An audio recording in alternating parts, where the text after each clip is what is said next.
wanted to do a little intro of fencing first. This is a fencing mask. It's very durable, very protective. And this is a fencing sword. And I use none of these to make change in just winning bouts. I use steel and sword to make change in about 1,000 youths' lives in the Southeast Michigan area a year. My name is Bobby Smith. I'm the CEO and founder of Garde Detroit. Garde being a French term like Detroit. And Garde means to prepare thyself. So over the last 3 years, myself and a courageous team of people, one here, Quentin Love, we've been helping to grow a culture in this city to present kids with a way out, a way that they never knew existed. So, really quickly, close your eyes. I want you to envision a still body of water in front of you, endless. You can't see past the horizon. I want you to look down, and I want you to be standing on a beach, and I want you to see a perfectly rounded stone sitting right by your foot. You reach down and you grab this stone that's been washed over by the waves and perfectly rounded. You grab it, you put it in your hand, you feel the weight, and then you look out across the still body of water and you let it rip. You see ripples after ripples being created upon every impact until the stone slowly seeps to the bottom and it becomes a part of this body of water, helping it to rise just a little bit higher. Now open your eyes. And I want you to look at the people next to you, because those are stones. You all have a responsibility to be stones on the water, and by water I mean the youth in the city of Detroit, because each and every one of you can make your own individual impact in their lives. These ripples are what cause a kid to decide to go for the higher road or go for something that he sees in his environment. Over the last 3 years, I went to Wayne State University on a full-ride fencing scholarship. Loved my university, graduated, and I came to this university from New York, where I was fortunate enough to be taught the sport of fencing by the Olympic team.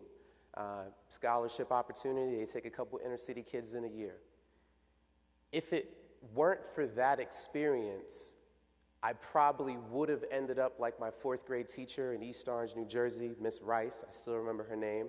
I remember what she said to me. I refused to sit down in class because I hated what she was teaching and she had no respect for kids. So I stood up and I just said, I'm out of here. Before I left, she had the audacity to say, you know what? You're either going to be a drug dealer or a dropout.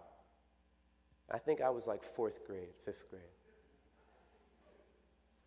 So, year 1 of our company, we grossed 25,000. Year 2, we've grossed about 25, 30,000. Year 3, we should break about 300,000 this year. We're the largest trainer of fencing to youth in America, in Detroit.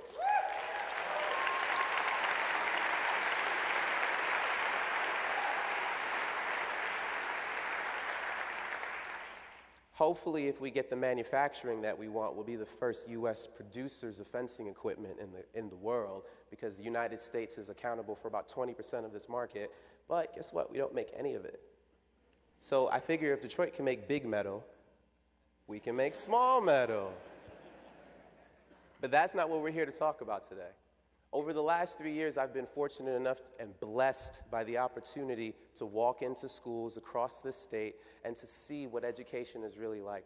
And teachers are doing a ridiculously good job with zero tolerance and purse strings.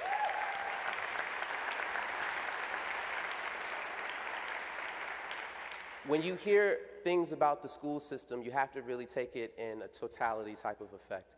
There's lots of things going on. There are people who went to school and graduated and think they know how to run one in Congress and in D.C., and then you have people who think they know a little bit better, so they change laws and try to get around and do things in the state.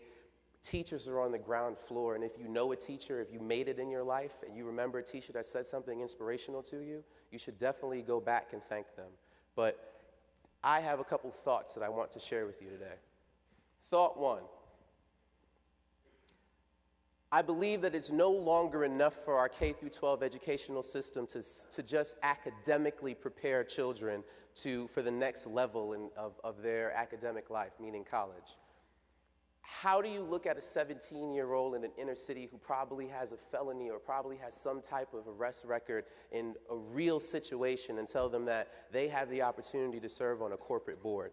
The likelihood of an African American graduating from college is less than an actual inner city child making it to corporate America in 21st century settings.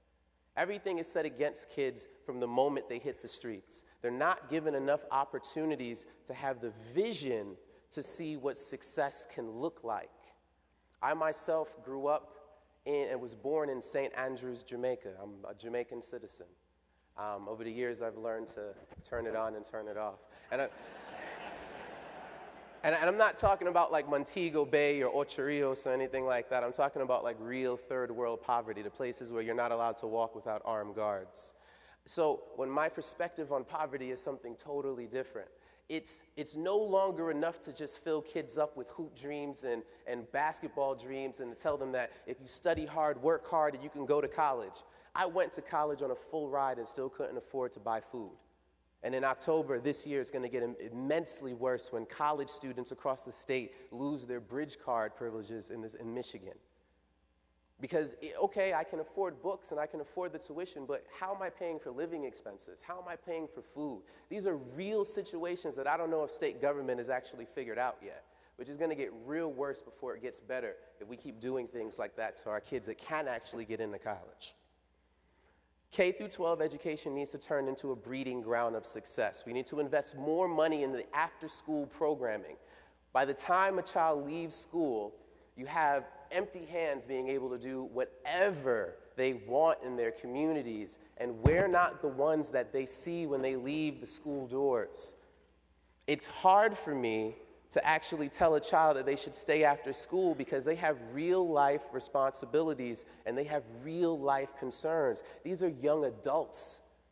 They have to go home and watch their baby sister, and they know that if they make the choice to stay in my after-school program, where we don't just teach fencing, by the way.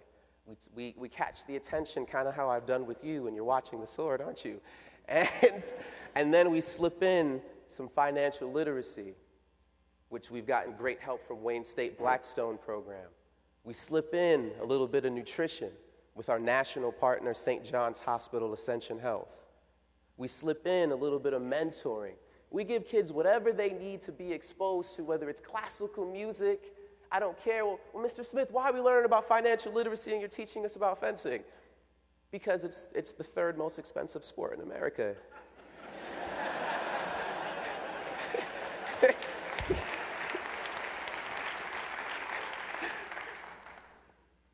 So I walked into school and I was real geeked, and I said, okay, I have the answer. I know exactly how to give kids the opportunity to be successful in life because I started off in a one-bedroom apartment with 3 brothers on a bed and my mom on a couch in the living room, going from house to house. I thought we just moved a lot when I was younger. I didn't realize that eviction notices were a bad thing. I got so used to seeing them, I thought they were just like the landlord telling us hello. What I thought I knew is that I could walk into a school because I know this stuff. I'm an entrepreneur. And everyone's calling me a social entrepreneur. I've been speaking about this all over the country. So I walk into classrooms real proud, like, listen. And then kids went, fall back. I know what I want in my life. We have a problem. We need to stop thinking about our educations as kids as like they're these bottles and we have to just pour endless amounts of knowledge into them. You'd be surprised what these youngsters already ask and already know about. This is what I found out. We have to start looking at our students and our kids, no matter what economic situation they derive from, as candles waiting to be lit. They already have the potential to be something great inside of them. I have 3 beliefs in life. I believe, 1, that every individual has the choice to either be successful and to be brave or to be average and never reach full potential. And every one of us makes that choice every day. And I'm not saying that, oh, well, if you don't seek it out on your own and be an entrepreneur, that you're just average. No. I know some great people that work 9 to 5s that give up their time to come back into the city after 5 and work with some of my kids. And that's what they give their life to. That's what their give back is. Hey, Bobby, can I come teach a class on finance? Sure. Of course you can. Because if we aren't teaching our kids how to save, how are they going to invest in their communities? This is my opinion on what's missing in education across America, not just urban America. Here's my rationale. So I'll start with the most obscure one, empathy. The world is getting smaller, right? Business guys in the room, right? The world is getting dramatically smaller, and if you walk up to a Japanese businessman and try to walk over and shake his hand, he's going to kind of look at you a little funny depending about what company he's from and how traditional he is, right? We had to learn a little bit of culture, right? We had to learn to integrate ourselves. When we speak to Indian businessmen and Chinese businessmen, it's a good thing to know a little bit of ni hao, right? A little Mandarin, a little Cantonese. If we aren't educating our civilization to be more socially responsible, we're going to reach a catastrophic point where no other country in the world wants to deal with an American, because we're already looked at as someone as lower cultured and just we don't care. We need to start teaching our kids to be more socially responsible and have empathy for those next to them, because that will drop the murder rate faster than you building more jails to incarcerate young black men.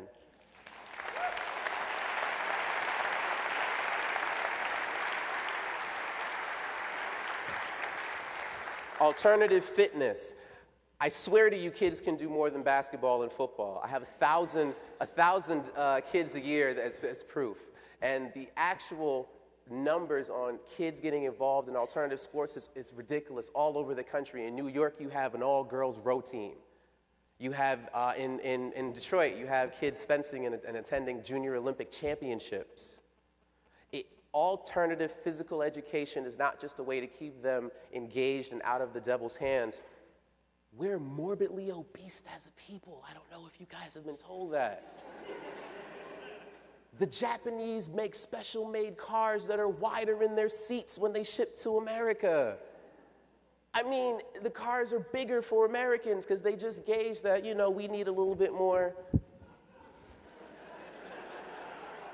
The obesity rate in Wayne County is about 53 to 60%. Child obesity has reached what they call an obesogenic state in America. We're that fat that they made a new term.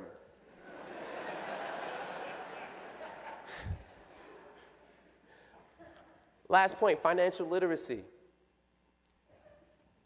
When's the last time you looked at a congressman or a senator's financial capabilities or background as the reason you voted for him? Is it not more the person, the smile, the charm, the candor, the ability to motivate a crowd? We, as a large populace, especially in Detroit, vote on name recognition and vote on who you know. No one's asking anyone to see, well, what's your financial IQ score? Wouldn't it make sense before we get into trillions of dollars of debt to start educating kids on how to pay taxes, since we all have to do it at 18 anyway? When's the last time you saw a K through 12? Go ahead, you can clap.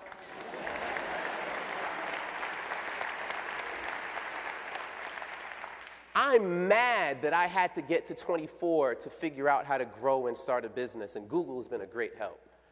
It's appalling to me that I was never told that I could go out and create my own way in life, that I didn't have to work for someone as a means of supporting myself, and if I had the cojones enough that I could step out on my own and create a business that's going to be $1 million business in 6 years.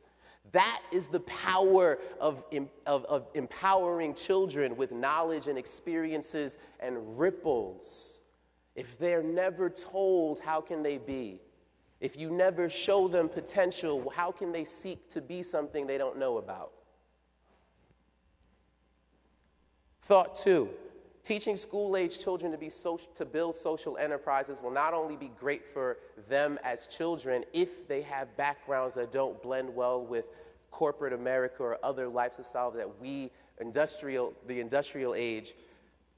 Teaching, as you heard from the gentleman, and I just need one more minute. Teaching, as you heard from the gentleman from Techtown, they engaged over 200,000 people. They're all adults. What would have happened if we would have trained them to be entrepreneurs in middle school? I wonder if Detroit would have a grocery store. I wonder if we'd have to beg Myers to come down or Whole Foods for 5 years to open up on John R. and Mack. I wonder if some of our community members couldn't have just created a grocery store, since we have Eastern Market, one of the best, public grocery and fresh food produce place in the country. Excuse me. I'm going to fly through this. Reasons to teach social entrepreneurism in schools. Kids learn planning, social responsibility, how to research. They don't ask me questions, because when they ask us questions, Quentin, what do we say? Go look at Google. Why are you asking me? Google knows everything. But it's funny. They do. They even know my address and where I am. They can get a picture from satellite. I mean, it's like the CIA, like in your back pocket.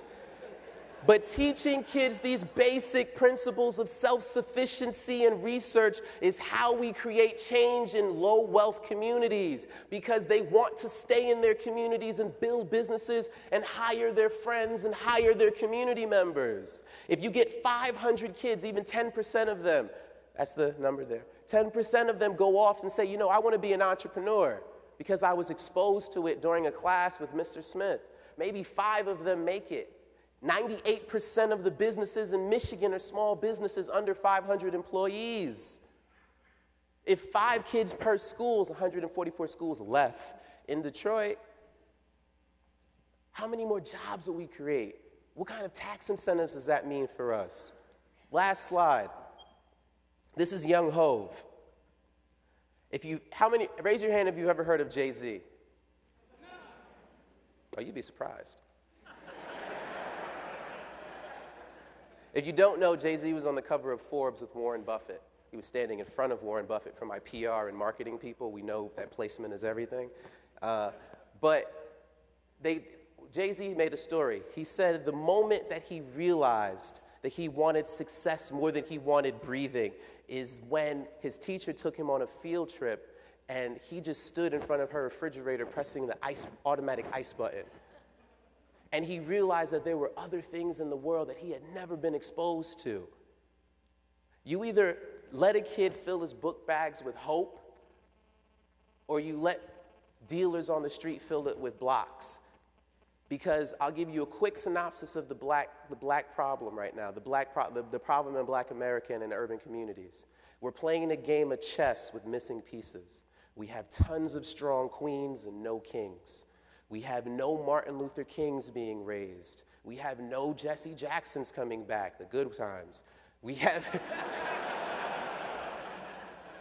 need to find other role models to come into these children's lives and to give them direction. And if we don't, we're headed to another Detroit in every city around America because we're not empowering our future leaders. Thank you.